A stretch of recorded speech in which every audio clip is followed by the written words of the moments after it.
Right, hello everybody, how is it going? I hope you are all doing well. And today I have got an absolute bargain of a diesel to show you. And it is this, the Heljan Class 58. And when I say absolute bargain, I mean absolute bargain. Now, I got this for Christmas, which from my mum paid for this.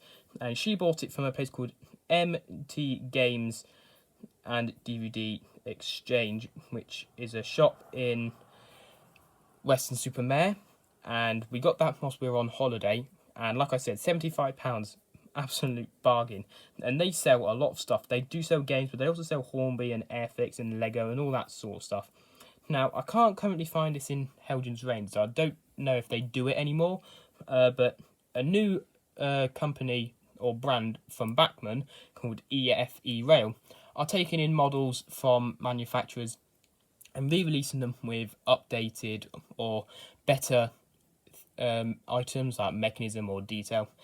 So EFE Rail, which is the brand, are selling this for £174.95, which is quite a bit, I must say, quite a bit. And as you can see on the screen as well, for weathered, it's 184, which to be honest is ridiculous, but Bachmann, it's the Bachmann brand, what do you expect?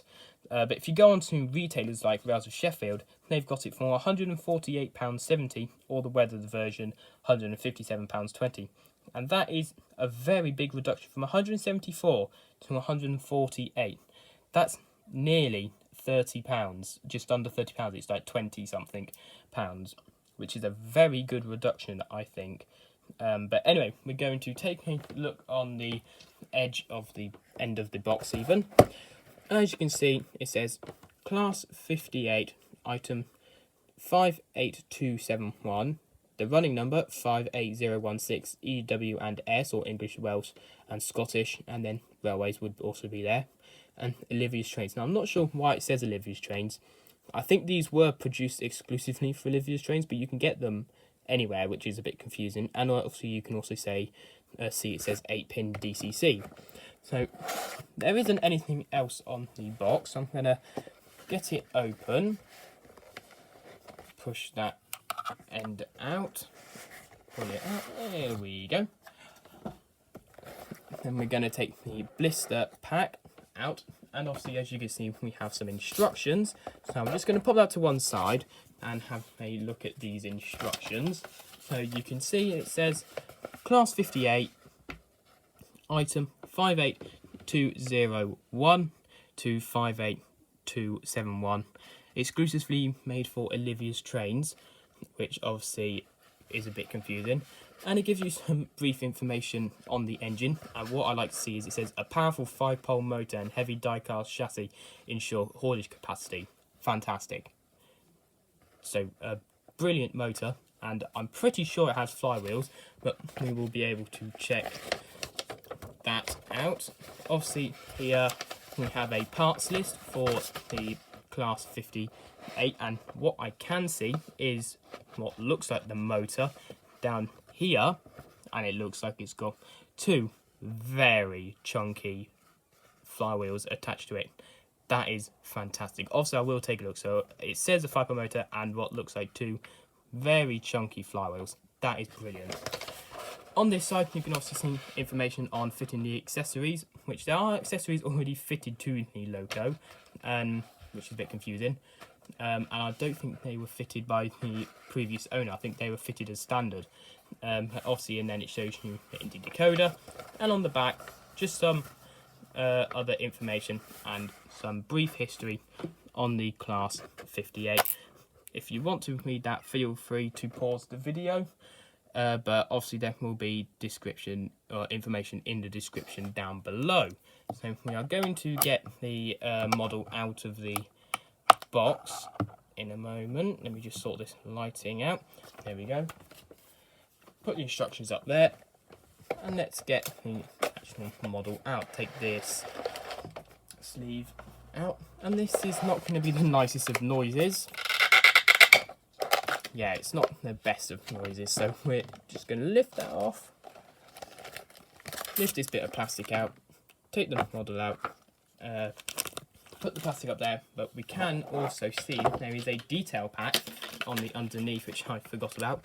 And in this detail pack, it comes with a spare set of cover for the bogies, which are already fitted. So what I mean by covers for the bogies, I mean these bits here, the sort of, I don't know what you call them, these bits here that go over the wheels. We've got a spare set of them, and we've also got the blanking plate I've included there, because this is already chipped, because we did test it.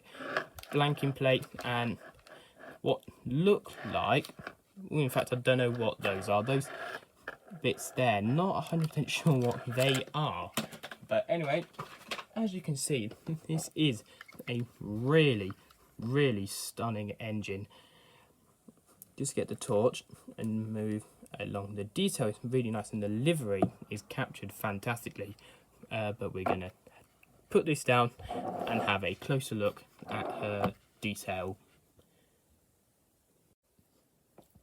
Right, so I've angled the camera down so we can take a look at her in some more detail. So as always, we're going to start from the front and work our way back to the other end. So starting from the top, we have a grille, which I don't know if you can see. If I just grab a torch, there you can see that grille at the top. Right underneath it, we do have a electrical warning sign, which obviously is because these ran on lines where there were overhead wires. Well, most lines anyway. We obviously have separately fitted windscreen wipers, a separately fitted handlebar, and other separately fitted items as well, which are separately painted as well. And then we obviously have the lights here. And what I mean by buffer beam detail has already been fitted, you can see I just used my magnetic screwdriver. You can see screw link coupling or 3-link coupling, I forgot what it is, screw link or 3-link is one of them, has been fitted, which I'll have to take off that detail from one of the ends because it's on the other end as well, because otherwise you can't fit the NEM coupling in because it does have NEM pockets, and otherwise it will cause derailments as well. But we do have sprung buffers. I don't know if you can see me there, but if you can see the movement, but they are sprung. Moving along, we do have separately fitted handlebars. If I just move it closer. Apologies about the lighting. I have got 3 torches, which are fairly bright, but my room is just very dingy and dark today. I think it is a very dull day, I must say. But anyway, moving back to the model, we do have separately fitted handlebars and separately painted, really nice. And we do have this other separately fitted. Well, it looks like separately fitted. It looks like it's been glued into place, so it's not part of the moulding, and that has also been picked out. And the livery is done to a very high standard as well. Now, obviously, this is EWS. Now, these locomotives were built by British Railways in the 1980s, I think. And obviously, this livery is from 1997 onwards, after privatisation, because originally these were just British Rail and the British Rail freight sectors, so like coal sector, which is the one with the 3 black diamonds on the white yellow square. So they were all British Rail, but obviously this EWS livery is after privatisation, which obviously stands for English, Welsh and Scottish, and then the railways, but it doesn't have the R. So yeah, so this livery was after 1997, but these weren't with EWS that long. The Class 58 was a fairly short-lived class of engine, which was a bit of a shame because I really liked them. Anyway, moving back on to the livery, we do have this very nice orange stripe here, which runs all the way up to the grille here, and that is applied beautifully. I can't see any mistakes on that. That looks really good. As you can see, we obviously have some more areas here, which I'm not 100% sure what these grey bits are. Hold on, focus. There we go. Not 100% sure what they are, and you can obviously see the number pretty large, 58016. And that was a thing with EWS. They had their numbers pretty large. If you remember my Class 66 review, which was in EWS livery, the numbers are always pretty large. Now, obviously, EWS don't exist. They were bought out by DB Schenker, I think in 2014, and they now run as DB Cargo UK or DB UK. I can't exactly remember. Put up on screen what it is called. But anyway, moving on to the top of the roof, we have this contraption, which I'm pretty sure is the exhaust, pretty sure that's where the fumes would come out. And moving along back to the side, the yellow stripe, so this was obviously before they had their sort of lightning bolt design, which you saw in my class 66. Nearly said 56, class 66, which you can obviously see right here. Very, very nice. No mistakes I can see, and no paint bleed. And again, like this red stripe, down here, we have a yellow stripe, which goes along the whole bottom of the body, which is just fantastic. Bringing it along, we do have two fans, which I don't think move. Pretty sure they don't move, but they could do. And obviously we do have a massive grille here, which I think they are etched grills, which is very nice. And obviously some other detail down here. And then same on this end, the separately fitted handlebars and all those. And on this end, again, you can obviously see the detail is fitted down there. Looking at the bogies, if I just bring it close to the camera, the bogies have got a very nice array of details. And obviously, this is what I mean by there are spare of these in the box, which is in the detail pack, which is very nice. But you can also see there's springs and wiring and various different things on there from the suspension. And continuing on with these, all wheels are not powered. I'm not sure if all wheels pick up. I think the only wheels that are powered are the front and back of each bogie. The middle ones, you can see they just move freely. These and these are powered on both bogies, and I think they're the only ones that pick up just by looking in there. I think they're the only ones that pick up as well. So I don't know why they couldn't do all-wheel drive, because most of my diesels, modern diesels, I say, are all-wheel drive, and that might be a thing that EFE Rail improve. So I'm now going to take the body off of this and show you where the bulk of the weight comes from. It's a completely metal chassis because this is a very heavy engine. So I'm going to take the body off and we'll have a look at the insides of her. So here we are with the chassis, the body off even. Now before I get on with this, I do have one quality issue with this model. Is this under section here, which I didn't look at when looking at detail, but it's just a sort of plastic area with some detail on. It's only held in by clips and easily comes out. So, and also it comes into two as well, and it was built like that. It's not snapped. So it's the only problem is it's a bit of a quality issue, and I will probably glue that in there. But what the benefit is of that when the body's on is you can feel that there's metal all under here, but the whole chassis block is made of metal, which is fantastic. And like the instructions said, it's got a 5-pole motor, and like the diagram of the part showed, it's got two very, very chunky flywheels. So top notch on mechanism, well, top notch on the motor. The powered boat, the power wheels and the pickup, not the greatest, but the motor, fantastic. And the instructions also say that its power can haul over 15 coaches on straight and level track, which is fairly decent, but it says over 15. I don't know exactly how many, but it's powerful to say the least, and very heavy. As I said, this is where all the bulk of the weight comes from, is the chassis. Now to get the body off, all my Bachmann and diesels, like the 66 and 47 as you saw, were held in by screws and clips. This isn't. This is held in by 4 small lugs, or lugs as the instructions call them. Now, before I show you, I'm just going to say this was a pre-owned model, and I'm guessing the owner has taken the body off a few times because there's a few scuffs. The lugs are these bits here. These sorts of sticky out bits are what keeps the body on, and they go on to these sections here. They go under these bits, so to get out you have to prise them out so they're away from the sort of lip, and then it comes out because they go under this part of the chassis which keeps the body on, which I must admit isn't the best way of keeping a body on. I think screws and clips like the Bachmann models would be the best option. I'm going to get the body back on and we'll go down to have a look at her running. And obviously here you can see the 8-pin decoder right here, which I think is a lens 8-pin decoder. But anyway, we'll get the body back on and we'll go down and have a look at her running. One other quick thing, I have just put the body back on. I just thought I'd show you where the lugs are located when the body is on. You can obviously just see they stick out into this area, these little pockets here.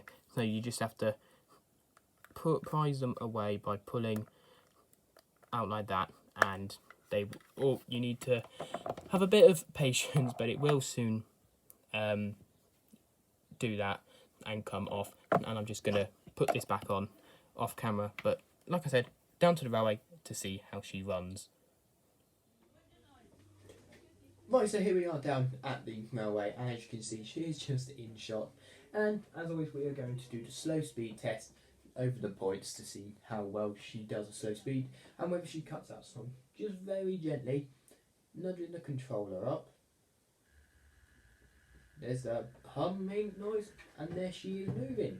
And that is as slow as she will go. If I try and make her go any slower, yeah, that is as slow as she goes. And that is brilliant. That is really good. That is a fantastic slow speed. We've just got to check to see if it will cut out, because it doesn't have all-wheel pickup or all-wheel drive. Like I've showed you before, it doesn't have all-wheel drive, and I'm pretty sure I saw that it doesn't have all-wheel pickup. But I must say, that is very good. That is superb. It does sort of jutter a bit, but on the whole, that is really good. And it hasn't cut out on the first set of points. Sometimes they don't on the first set of points. Sometimes it's the second set of points.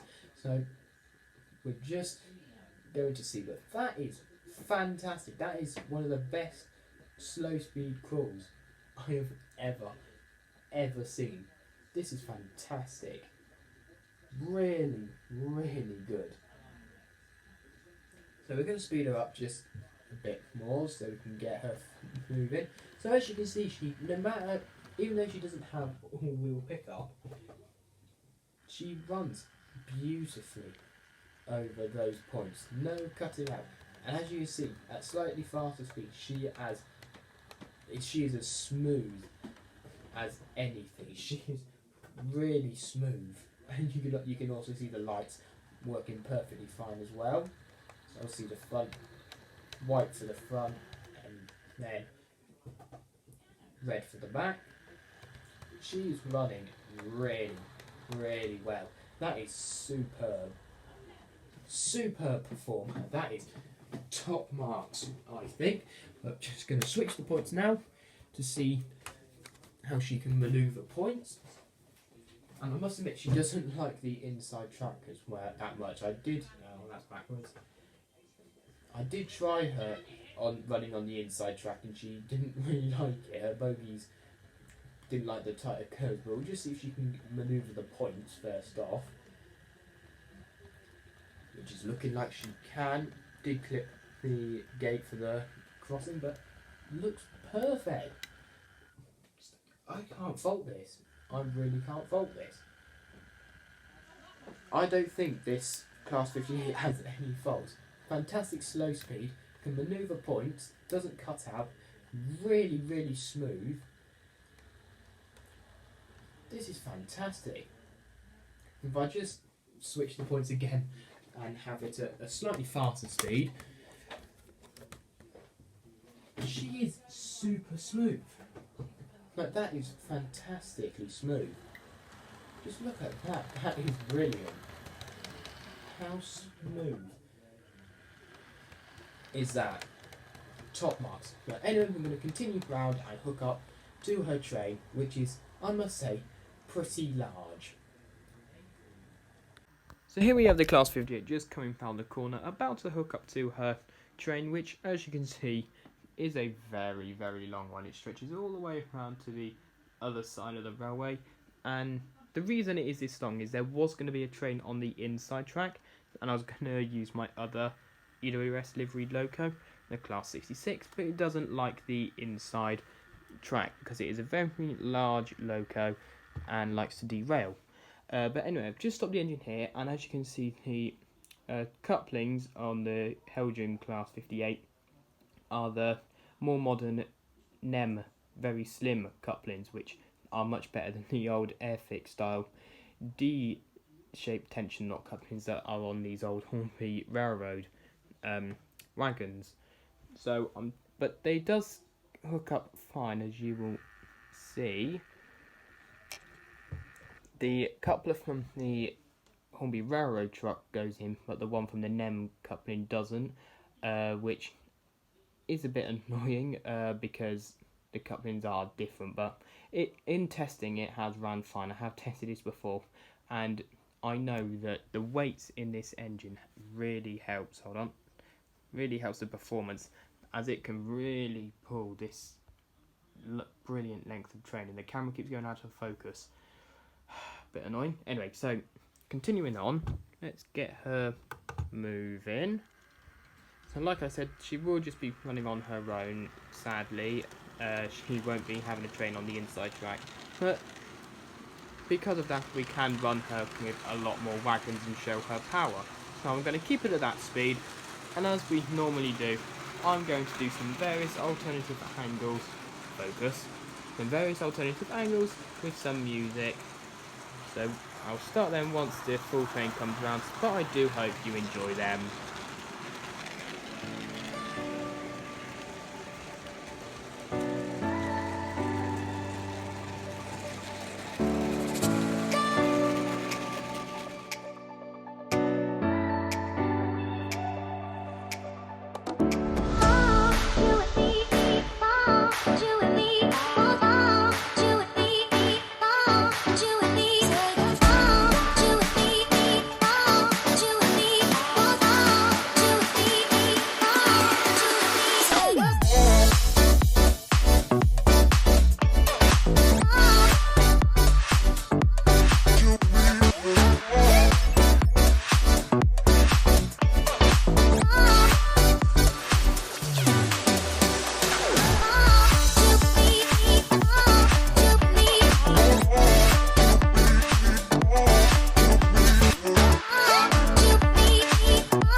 So I really do hope you enjoyed those various angles with that music.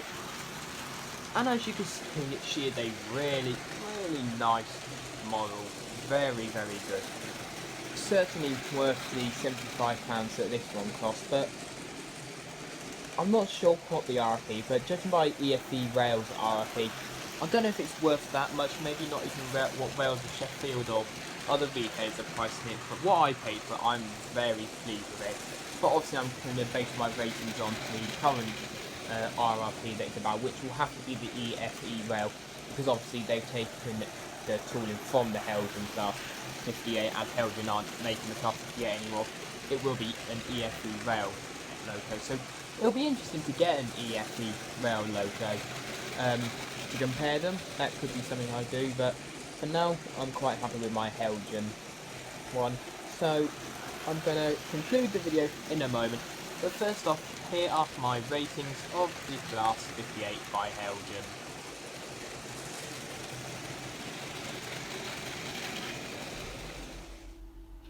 So detail, I've given it 4 stars. Now, genuinely speaking, for a model that is a few years old, I can't remember when this model came out, but for a model that's a few years old, the detail is quite good on it. Performance, as I said earlier, I can't fault it. It did an excellent slow speed. It was really smooth. It didn't cut out. Great manoeuvrability over the points. It was really good. Mechanism, I've only given it 4 stars. It did have a 5-pole motor, and it did have 2 very chunky flywheels, but it doesn't have all-wheel drive and all-wheel pickup, which is why I've deducted that star. And value for money, for me personally, I would give it 5 stars for what I paid for it. But a sort of mix of EFE rails, RRP, because obviously they took this model from Heljan and have tried to improve it. Their price is a bit too expensive, but obviously I haven't tried it, so I've given it 4 stars. EFE rails price, I would give a 3. I would give 5 stars for anything around what I paid. So I've gone just in the middle, roughly. I couldn't decide completely, but I think it's a decent model for whatever you pay for it, apart from the RRP. Rails of Sheffield's price, I think, is reasonable. So anyway, they are my ratings, and let's conclude the video. So I do hope you really enjoyed that video. Make sure to leave a like, subscribe, and turn on notifications so you don't miss another one of my videos. And why don't you check out some more of my videos? There is one on screen now, and also there is the playlist of all my model railway reviews up on screen now as well. But I do hope you enjoyed. Make sure to leave a like, subscribe, and turn on notifications, and I will see you in the next one. Take care, everybody. Cheers. Bye.